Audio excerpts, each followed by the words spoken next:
માસૂમની જિંદગીની લડાઈ, ચારે બાજુ માત્ર ને માત્ર પાણી।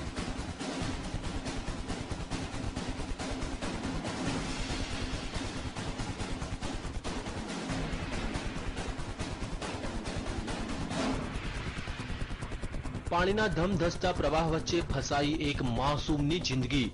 મોતની લહેરો વચ્ચે જીવન અને મરણ વચ્ચે ઝોલા ખાતી માસૂમની જિંદગી। શું આ માસૂમ પોતાનો જીવ બચાવી શકશે ખરો?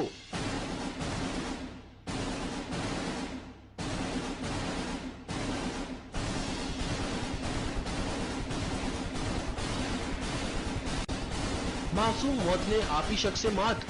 શું બચી જશે માસૂમનો જીવ? આ દ્રશ્યો છે મધ્યપ્રદેશના ભોપાલના ડિડોરીના, જ્યાં 2 વર્ષનો એક માસૂમ બાળક ફસાયો છે ધમધસતા પાણી વચ્ચે।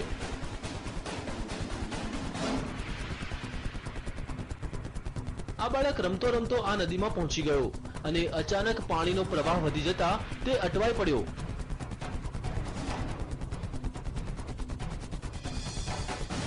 લહેરોના આ તાંડવને જોતા ભલભલાનો પસીનો છૂટી જાય, પણ આ માસૂમ લહેરો વચ્ચે લડી રહ્યો છે જંગ। જિંદગીનો જંગ।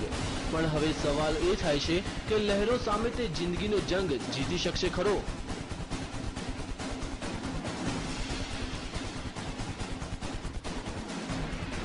તેને કોઈ પણ ભોગે પોતાનો જીવ બચાવવો છે। તેને નદીના પ્રવાહની કોઈ પરવાહ નથી। તે તો તોફાની લહેરોને આપી રહ્યો છે ટક્કર।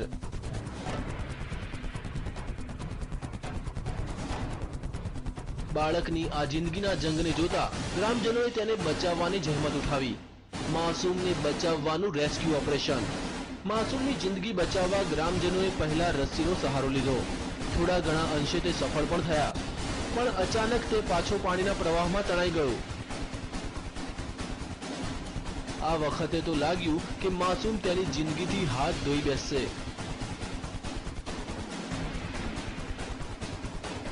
પણ ગ્રામજનોએ હિંમત ન હારી અને નદીમાં ઝંપલાવ્યું અને તરતા તરતા માસૂમ સુધી તે પહોંચવામાં સફળ થયા। અનેક પ્રયાસ બાદ તેઓ આ માસૂમની જિંદગી બચાવવામાં સફળ રહ્યા। Bureau report, TV9।